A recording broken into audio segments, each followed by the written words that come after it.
Hey, yeah. Hey, Nick. Hey, guess what? Five college girls that I met at a coffee shop want to get me a makeover. And they're really talented. Yeah, I think I might go for it. We're ordering pizzas and stuff. And the only thing I draw the limit at is a bikini wax. That's no can do. All right, see you, Mr. Nolte. Hey. Let me start off the show by saying it's good to see you, and I hope this is Psychotic Comedian. I hope everyone had a good Thanksgiving. I had a pretty good one. So let's begin the show, shall we? Well, like I said, me, Nick, and Lou, we went skinny dipping, we went cow tipping, and rollerblading. Well, 2 weekends ago, we went out on the Golden Gate Bridge and we went bungee jumping. How about that, Jason? Nick went first and he landed safely in the water.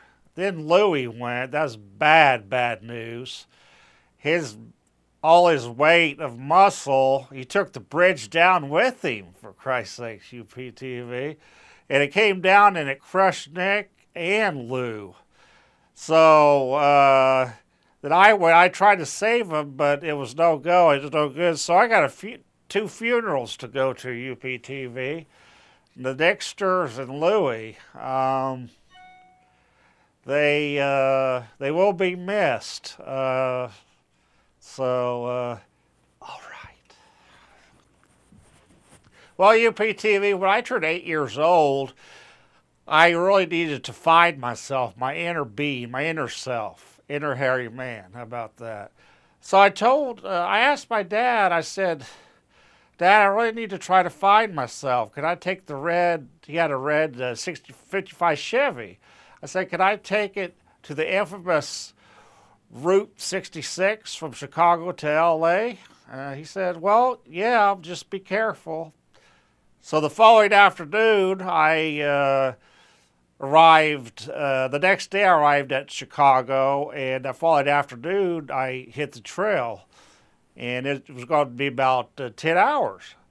3 hours went by real good, and then all of a sudden I heard a honking sound from behind me. It was someone on a Harley Davidson.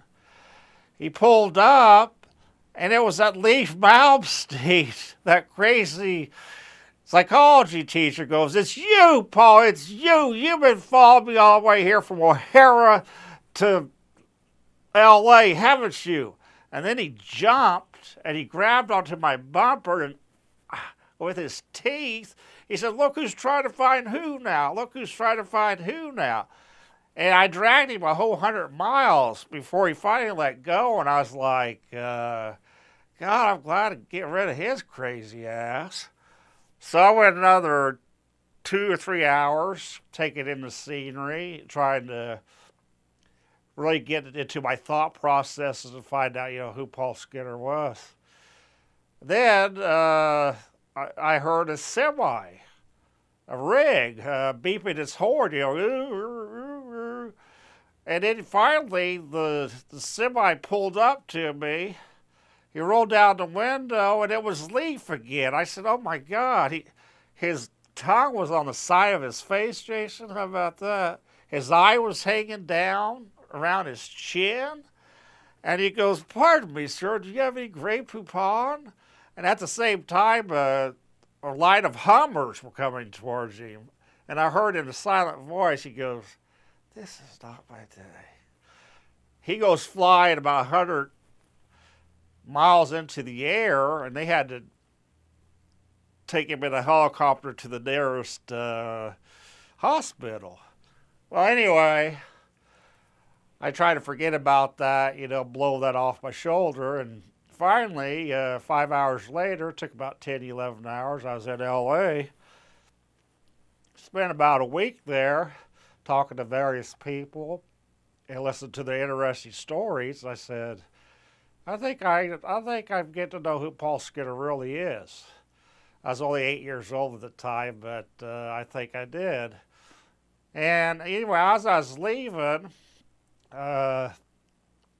I saw this guy in a full body cast, going in a wheelchair on Sunset Boulevard, asking one of the hookers, he goes, how much for the blowjob? I don't think the Leafster's ever going to die, UPTV. Luckily, he didn't see me, and I arrived home a new 8-year-old.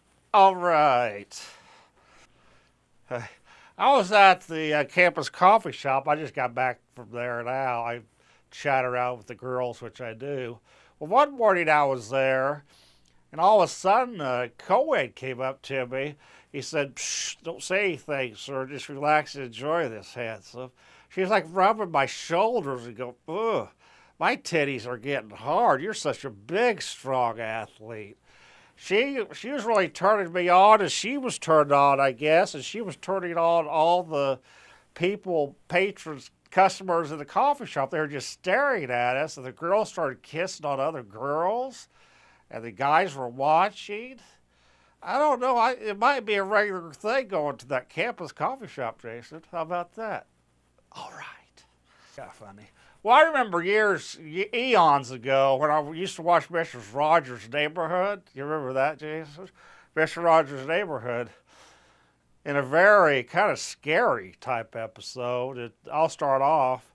It's a beautiful day in the neighborhood, a beautiful day. Won't you be mine? Won't you be my neighbor? Hi, boys and girls. I'm Mr. Rogers. I was born without a penis. How about that? I want to share with you what happened to me three afternoons ago on a sunny afternoon. I was taking a walk in my neighborhood, and all of a sudden, these three gang members that called themselves the Crew came at me with bats, boys and girls. So I took out my Magnum 45 and shot 12 rounds in their asses, boys and girls. How about that? It's a beautiful day in the neighborhood. All right.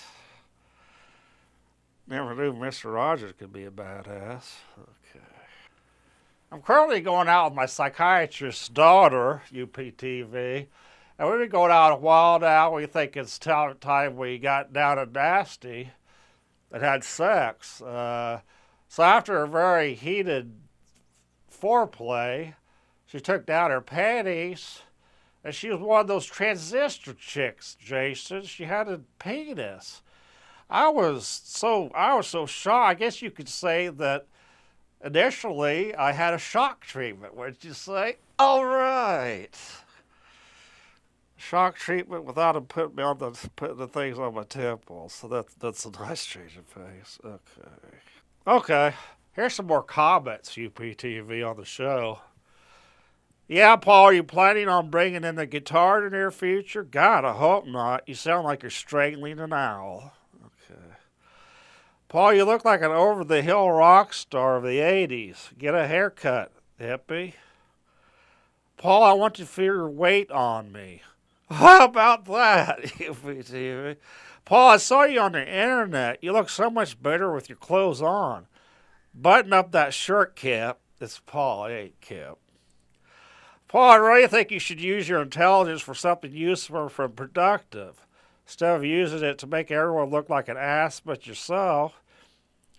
The whole Harvard University signed this. And finally, I think this is a compliment. Paul, you should move to Los Angeles. You're going to get nowhere in this town. Find some way to make some fast cash. Well, in all honesty, bigger city, bigger people, more competition. All right. Back in junior high and high school, I didn't go out for sports. Not because particularly there was something wrong with me, my self-confidence or self-esteem. I like pushing people's buttons, and I wanted to see if I could throw the coaches off the deep end, and I did just that. One got so frustrated with me that he changed school districts. He really changed school districts. He went out of the country to like New Zealand or something, so he wouldn't have to see me at all. One got busted for drug and alcohol addiction. He got fired from the school. Little stinker. And the other one had a nervous breakdown and spent about 2 years in the state mental hospital. Pushing those buttons. All right. I got a question for you. What can I give a girl for her birthday that has 3 boobs that I can't with a girl that has 2 boobs? 2 pearl necklaces. I can explain it a little bit. That's when you're titty fucking them, and you blast your load on the pearl necklace. I give 2 of them. All right. And how do you know when a guy is playing hard to get? He always sticks half his dick into the pussy. All right. Jason just held up a sign that says "Good to know." Fall. Here's some high cues.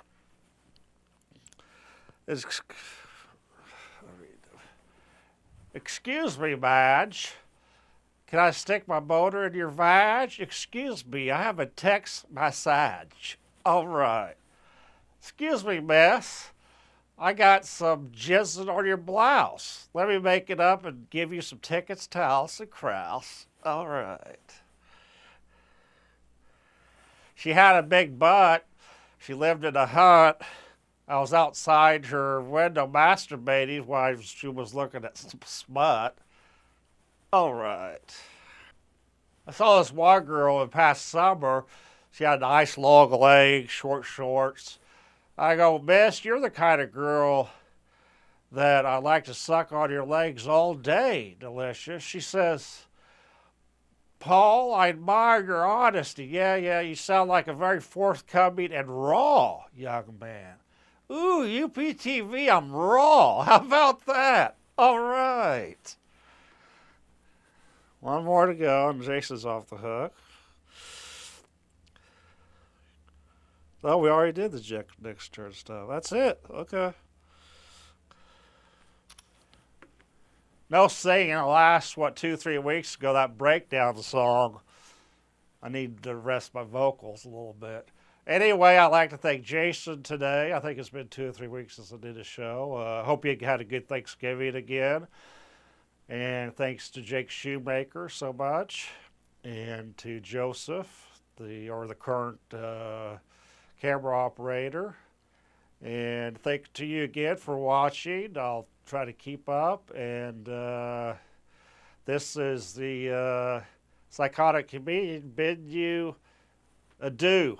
Gotta get ready for Nick's and Lou's funeral, Jason.